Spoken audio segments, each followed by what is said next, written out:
Kasi sa previous na mga encounter sila, even though pumipik sila ng Expanding Rivers, hindi sila ganun ka-confident sa kanilang mga fighter heroes and hindi rin ganun kaganda yung performance ng TNC. Tsaka, oo, nagagamit mo, but can you win using those heroes? Yes. Kasi so far, hindi pa ganun ka-successful yung nagiging rate dito ni Benny Kirwan using even the marksman heroes. Traditionally speaking, yun nga yung isa siya sa pinaka nag-start doon, Corty, pero may struggle talaga. Oo, sobrang nag-struggle ngayon ng TNC and parang inaantay nga natin yung nasaan yung performance na nakita natin during last season's playoffs. Diba parang nasaan yung TNC na yun and pwedeng dito magsimula sa laban na yun. Ang problema at ang magiging mahirap dito para sa kanila is that they're up against Falcons na as of now, isa pa lang ang talo nitong team na to. Yeah, and alam mo, dito sa draft, napaka-importante itong first phase kasi I do think that Team Falcons on the red side is one of the most unstoppable teams in the Philippines kasi mabibigyan mo ng last pick XP si Flap. And also, ang performance ng gold laner naman nila in comparison, this guy, Super Marco on the side of Team Falcons has been on the roll recently. Parang ano nga parang alam mo yung may pinapatunayan. Kahit sinabi niya sa interview na parang wala siyang pake, pero yung laro niya parang may sinasabi. Totoo, nagre-reflect dun sa laro niya na parang lahat ng gold laners sa mga tapat niya gusto niyang talunin. Gusto niyang ipakita na sa ngayon siya yung pinakamalakas na gold laner dito sa Pinas. And for TNC, again, Benny Cutie, kilala naman natin to. Kung paano siya maglaro as a gold laner. Naging World Champs din siya, nag-finals MVP din siya noon. Pero dito talaga masusukat nasaan yung Benny Cutie, nasaan yung bagyo ngayon. Kaya kailangan talaga matulungan din siya. And the way to help him is of course, corroborate ko ano yung mga pwedeng pantapat agad kay Flap. Nabanggit to sa Infinix Keys to Victory natin, which is yung mga damage dealer XP lane choices are very good for Flap. Vice versa, para sa TNC, pwede rin yun mag-work para kay Trimar. Oo, yun yung isa mga favorite ni Trimar dito, especially the Yuzong, the Arlot. And actually sila pa nga yung nagtanggal dito ng Phobius, pero iba, wala muna tayong makikita ang MMR dito para sa game na to. First pick, Valentina, which is sobrang ito yung pinaprioritize ng mga teams natin kasi ang dami mo agad na sasagot tinatanggal mo agad yung option for the other team na mag-Sora and at the same time kumuha ng mga ultimate dependent heroes pero walang paki doon ang Falcons, kukunin agad nila yung Marcel dito ni Ogwen. Kaya alam mo, parang nagiging ano na nila to, nagiging comfort na for Team Falcons yung stopper ng mga team fights, yung stopper ng brawl, yung stopper ng mga fighter heroes. Ang gagawin mo lang is kukunan mo ng litrato. And it's very, very annoying if you're TNC kasi again, kung binapakita natin kanina na proficient sila sa mga fighters, now there's a Marcel on the other side. Kumbaga ito yung response ng Team Falcons na anti-TNC ang Marcel. May part din kasi na very efficient si Chakno gamitin. Etong Marcel, he's one of the few players na nag-succeed agad in the first early weeks natin dito sa first half. And they're combining the Valentina with the Sora agad and Harley para kay Zaida. Ang bilis na sagot din dito nung isang Harley pick. So mukhang early game pa lang gustong umarangkada agad dito ng TNC. Yeah, yung Harley maintindihan mo kasi naturally it's a very good jungler against the Suyo. In fact, parang yan na nga yung nagiging #1 jungler in the current patch. I'm surprised that they confidently picked the Sora against Team Falcon. Siguro ang niisip lang nila, ayaw nilang makuha to ni Flap kasi may chance na kunin. Kahit na may Valentina sila, may chance pa rin na i-pick up yan. Pero again, there's that flex factor. Ang problema lang kasi, semi walang pake yung Team Falcons kasi again, may Marcel sila and they can still pick up the Lapu in the second phase. Pero sabi nga ni Flap, wala na akong pake dito. Kita ko na yung XP matchup. Kahit saan niya ilagay yan, magka-Arlot ako. Tsaka magandang magandang bagay to, lalo-lalo na pang sagot sa isang Harley. Ito na yung nagiging answer ng mga teams natin. Kapag may Harley kayo, may Valentina kayo, wala kaming bakit dyan. Basta sasagutin namin yung Harley pick. Plus, pwede kasing Daspan Wallis combo. Wawalisin, papasok dun sa Golden Hour. And we've seen some success din sa mga RGN streams actually ng mga pro players natin. Speaking of which, sa mga streams din nagkakaroon ng huge success sa mga pick of heroes. Sakto papunta pa lang dun yung point. Kalea already banned out. Curious din ako dito, anong magandang match-up? Anong pwede nating i-expect na match-up sa mga gold laners natin? I would say, if you're TNC, you will lose the flex factor pagdating ng second phase kasi hawak ng Team Falcons yung kanilang last pick. So it doesn't matter for them, just get a comfort hero para kay Benny. Maybe even give him the Sora, tapos kuha sila ng XP that will naturally counter the Arlot.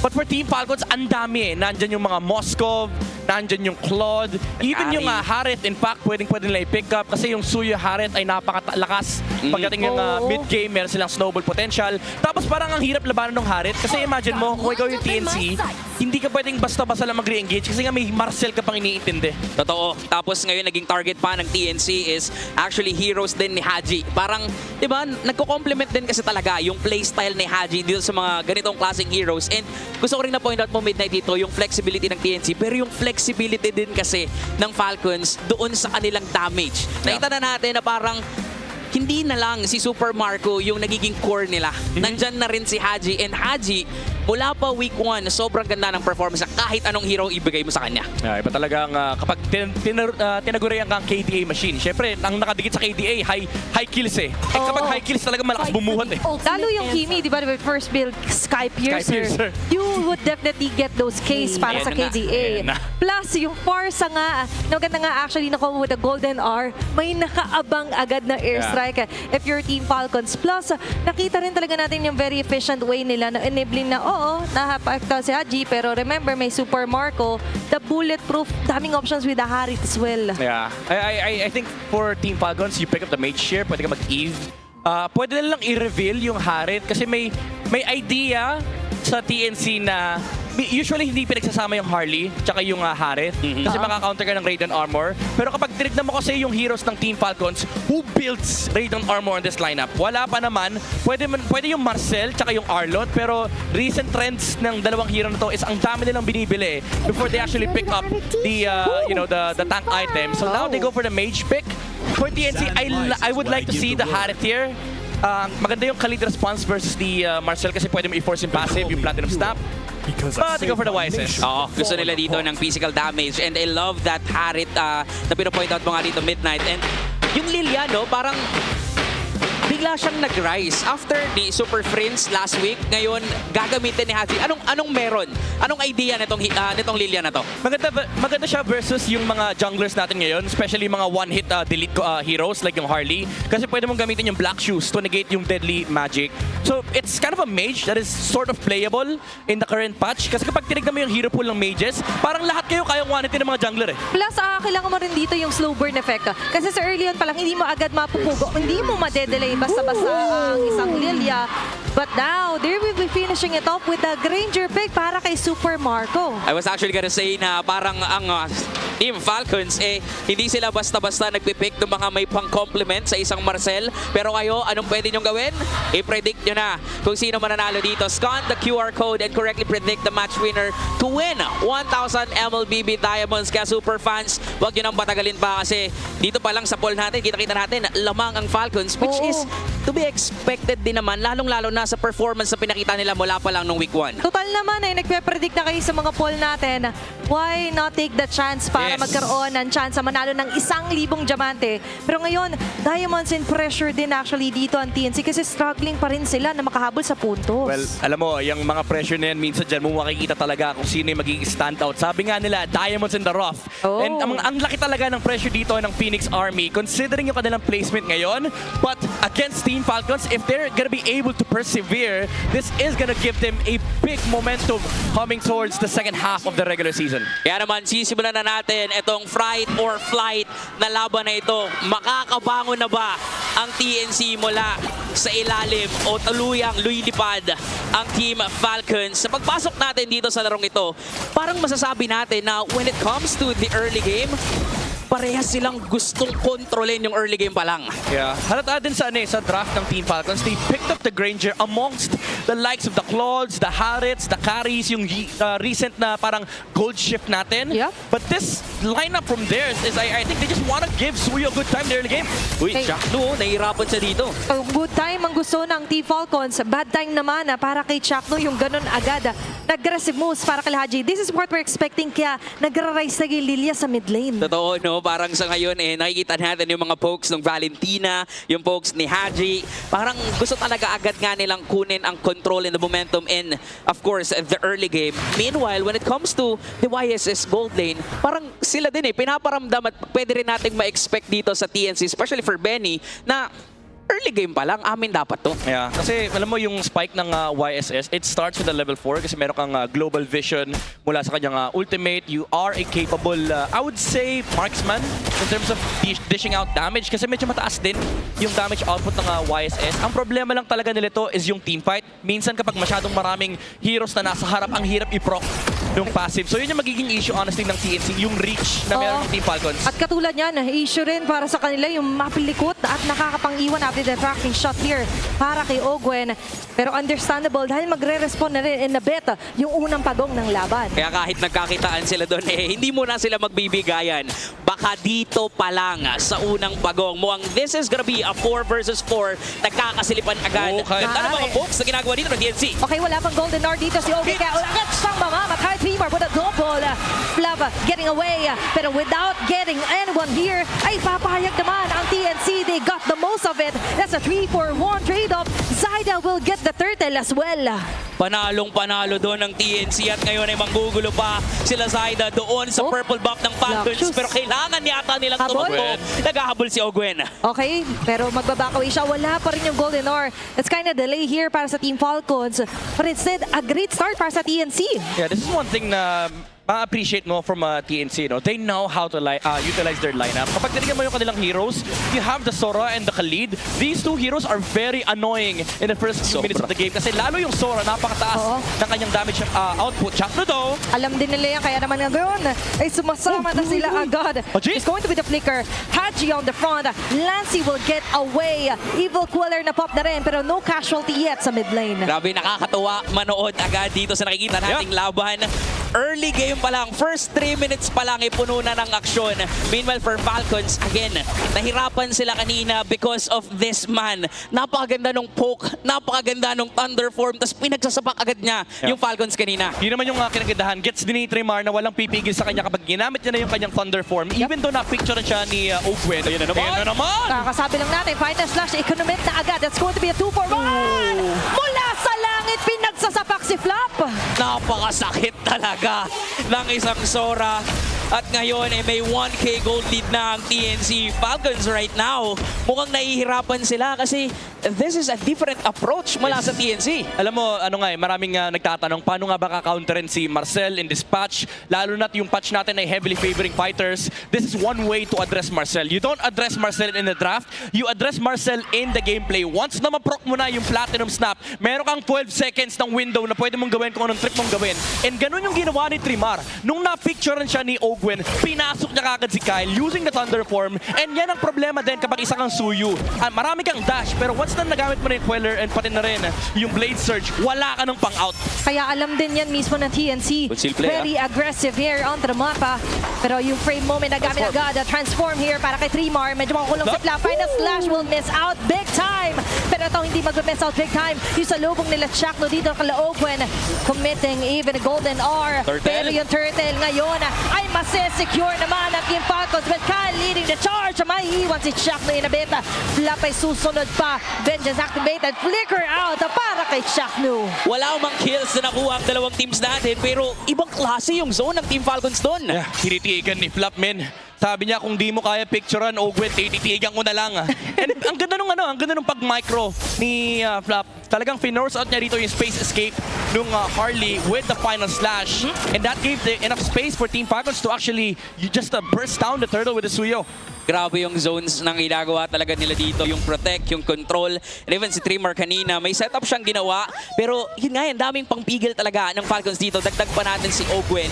Though, tama no, si Zyda paulit-ulit, si Lancy do, paulit-ulit niyang kinokopya yung black shoes ng isang Lilia. Bakit yun ba yung tamang kunin? May ano ka kasi, may pang-reset ka. So pwede mong harapan yung mga Suyo, yung mga Marcel. So basically, parang ka nakikipag-suntukan and meron kang safety button. Yep. Meron kang I would say, reset with the Valentina. Although di nagre-reset yung cooldowns ng skills mo, pero yung position, yung HP, pwede mong i-ally sa mga pokes laban sa Team Falcons. It's all about being safely na dun sa posisyon niya para kay Lancy. Survivability. Yes. Yung mas prayo. Pero ngayon makakasurvive ang mga members ng Team Falcons. Tatlo yung natalo niya. Golden Or! Sandstorm Golden Or na commit. Isang mahuli. Maraming nakabang. Pati yung bala ay tatama na rin. Ogwen. Tila ba wala nang takas talaga doon itong si Chakno.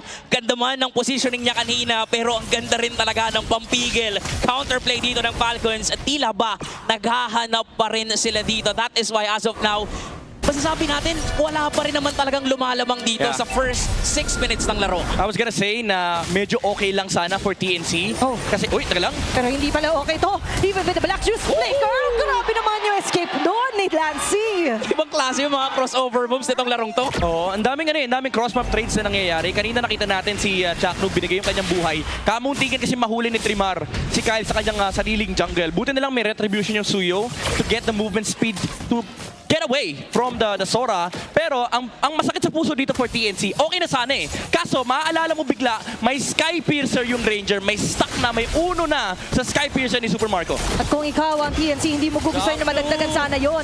Pero check na with the Sun Guard, makakasurvive. 3 Mars sa harap. Thunderform. Pero wala pa namang mga members Ogwen! dito. Pero hindi! Meron na pala. Mahuli na go na si Chakno. Nakabang yung mga bala. Tapos, agad siya doon even before the turtle ay makukuha man dito ng Team Falcons. Flop. Doon naman dead escape. Habang si Flap naman, pinakagilid. Sabi pa rin. Pero Zaida at the end ang makakakuha ng pagong.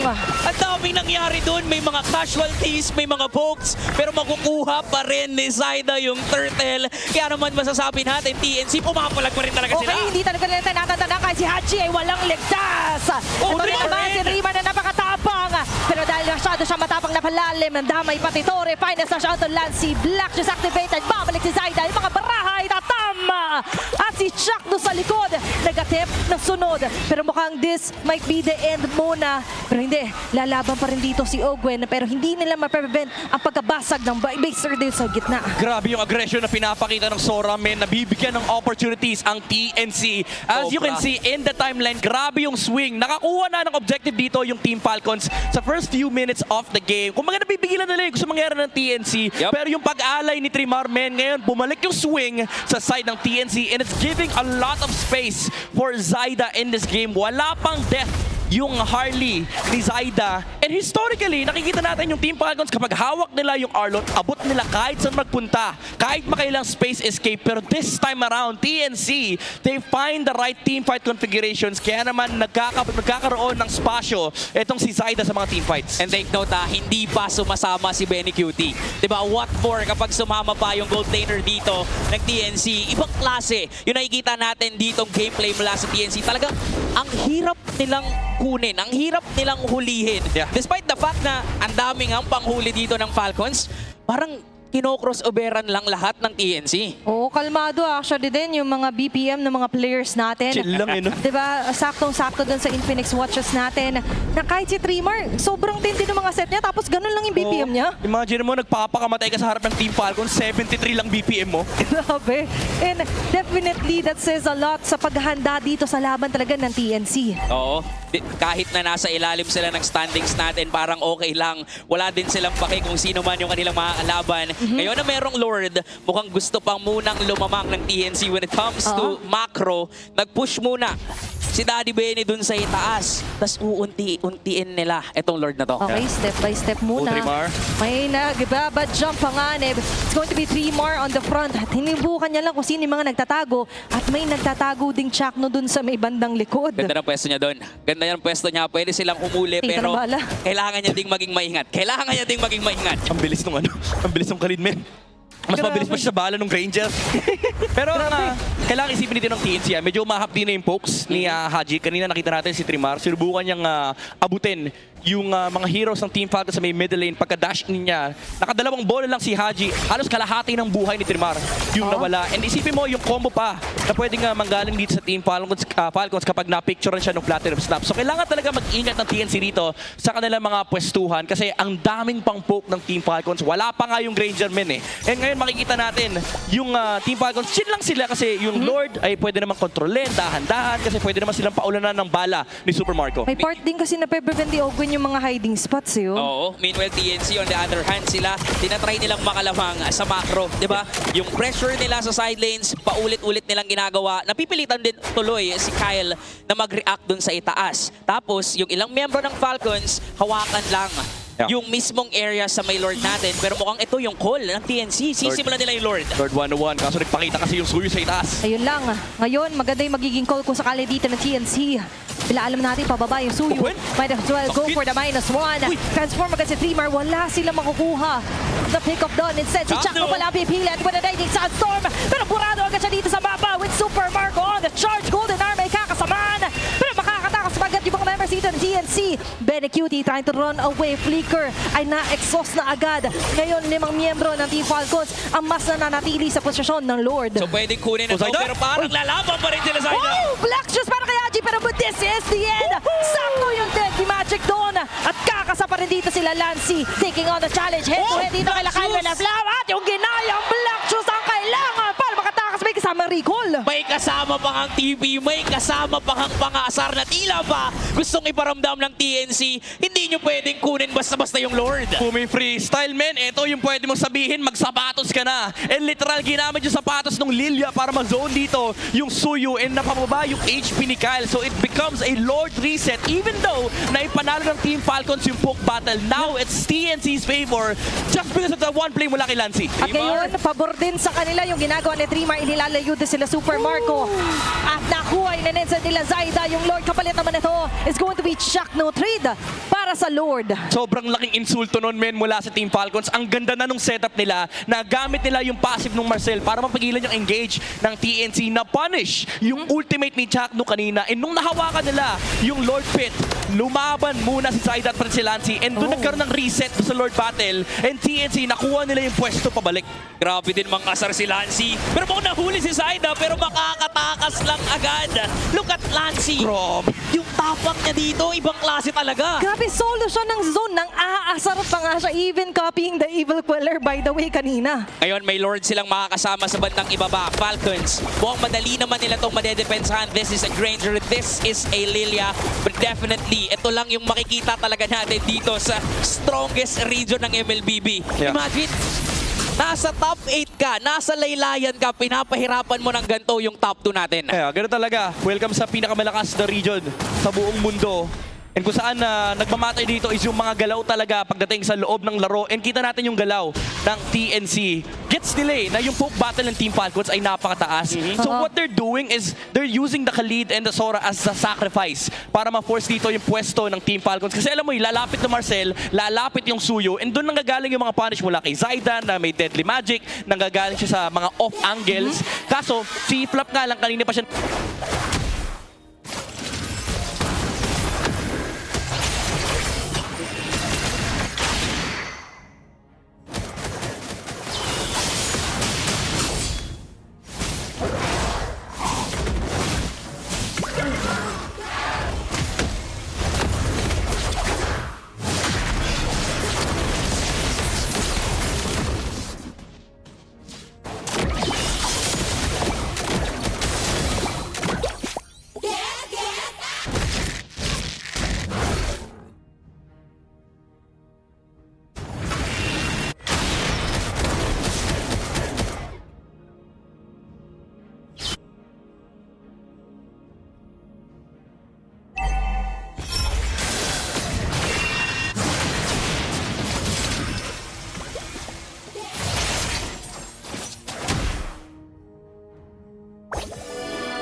Falcons. Sa pinakalikod ng mga matake at Zaida with a Lord Steel. It's going to be a win para din sa TNC.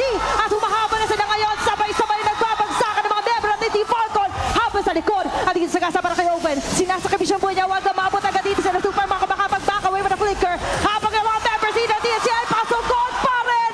Black Shoes patras. May Lord na kasama ang TNC. Ibang klase yung nangyayari dito, di ba, Leo?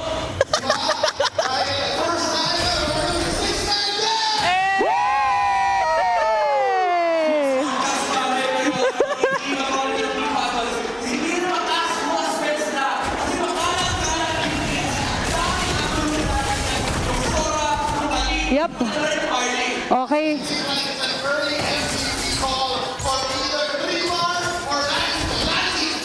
Lassie's back!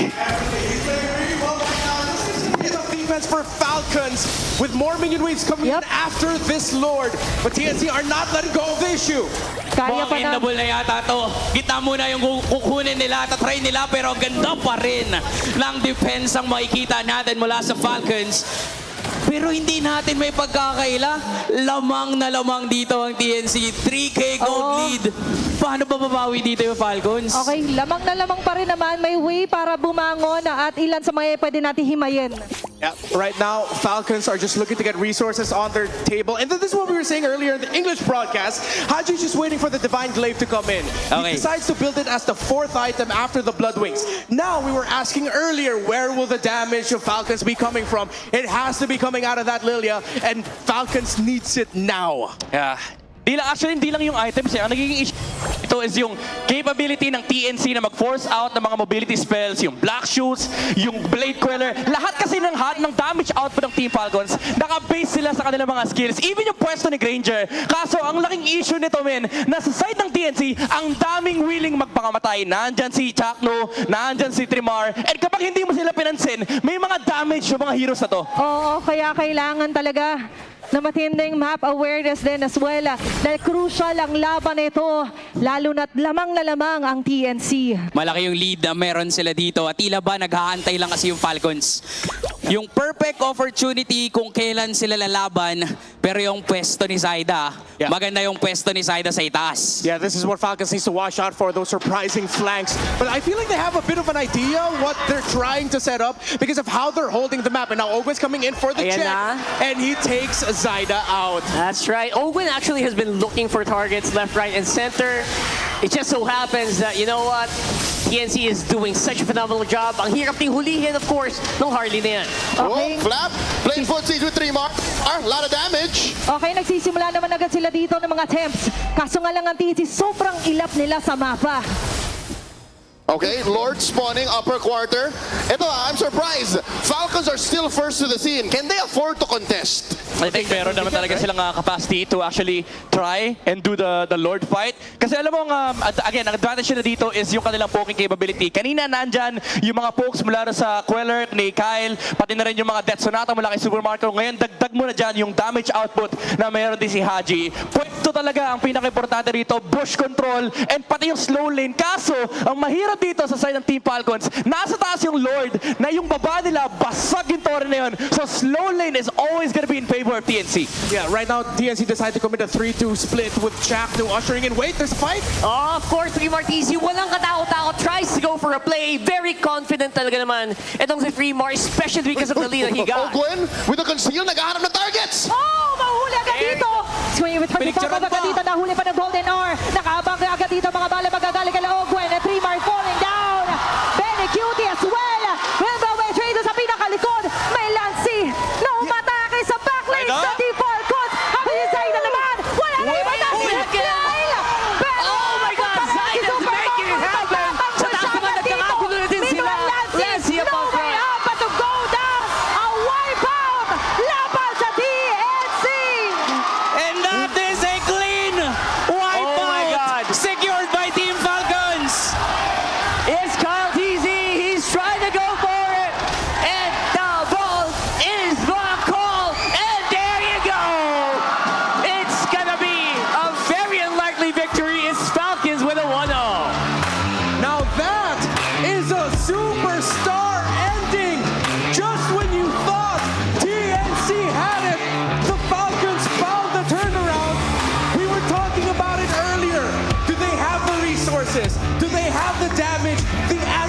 was, yes, they didn't have the map control, but TNC, Midnight, I feel like TNC forced something that they shouldn't have forced when they had the advantage in the bottom lane. Honestly, they got overzealous. Na nila yung bot side. Mid lane control na lang yung next na titignan mo. But Team Falcons, out of experience, they got control of the mid lane bushes. And lumabas yung Marcel. Even if may mga willing magpakamatay sa side ng TNC, nahuli sila sa maling pwesto and nahuli sila ng Team Falcons. Sa isang idlap, pwede pala yun. I think we mentioned prior to that Lord take na ang gulo-gulo ng TNC. They can find Falcons and force them to delay their skills. But eventually, if binaliktad mo, if Falcons yung nanggulo, TNC just breaks down just as easily. And it was crazy. Heading into the last moment, Ogwin built something that I didn't expect him to build. It was an endless battle on that Marcel. So the initial burst of damage that he got with a little frozen moment actually added more. Once he dished out a basic attack with a Thunderbelt stack on him, it was almost over, and of course, Super Marco will end up walking away with the MVP. Bulletproof, needed to be perfect, and he was bulletproof. See, kaya pa naman Granger eh. Diba? Congratulations. 3 games, 100% win rate. Let's go, Super Marco. Pwede ba pala, no? Alam mo, ang message na pinapadala ni Super Marco, wala sa hero yan. Yo. Nasa gumagamit yan. 0 deaths on a game na ang daming tumatalon. May Harley, may Khalid. This is, kanina pinag-uusapan namin sa Filipino Desk, this is something, a hero that you will never pick into a Harley, into a Khalid, into a Sora, mind you. Kasi ang daming damage, ang daming pwede pumatay sa kanya. Pero nandun din kasi yung protection mula sa aggressive takes ni Ogwin, pati na rin yung pag-zone ni Haji. But also, you have to commend the guy. He played it very perfectly, very safe, and doon lang siya lumalabas ang mga moments na kaya talaga mag-punish ng Team Falcons. It really depends on who will be using the hero. Yung bulletproof na activate. Kung kahapon sinabihan mo ko na biglang may Granger na lalabas without saying na si Super Marco ang gagamit, baka ako pa yung magalit sa'yo. Pero dahil Super Marco pala ang mag-enable niyan onto a high-stakes match kung saan sobrang slam dunk na kay ng TNC, it made a huge chance at nagalit na activate na naman siyang muli. At dito rin natin makikita kung mali talaga yung combo ng Marcel plus the Granger. Diba? Imagine yung laro ng Falcons way back dun sa mga nakalipas. Walang magandang combo with the Marcel pero nagagawa nilang maganda yung laro nila. What more kung meron na silang combo ngayon with the Granger, ganito yung resulta kapag kaganon yung gagawin nila. Yeah, yan yung ano eh, yan yung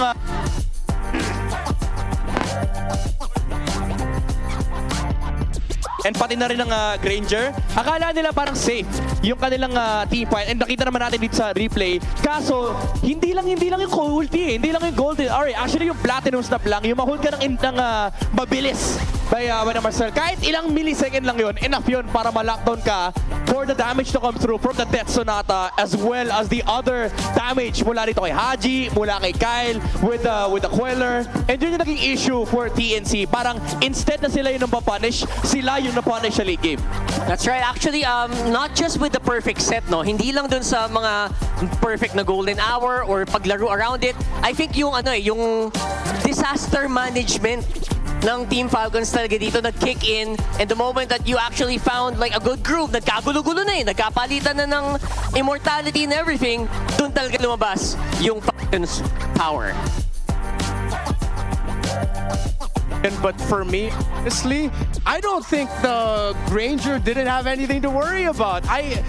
It makes a great point where there's so much dive on the side of TNC that if you're Super Marco, you're looking at the lineup and saying, guys, I'm going to need a lot of help here. But then Athena did bring up, it's all about who's holding the hero. But add to that, you actually have a lot of peel provided by Falcons. Their dive, their peel is offensive-minded. It wants to dive against TNC. You just need one member of Falcons to stay in the back with Marco, and that's going to be more than enough. And it worked out in that last big fight. But I can't help but just keep going back to that moment. I know they were looking for an advantage in terms of numbers, but they already had the clearest advantage with the minion wave going through the bottom. Why did they take that fight?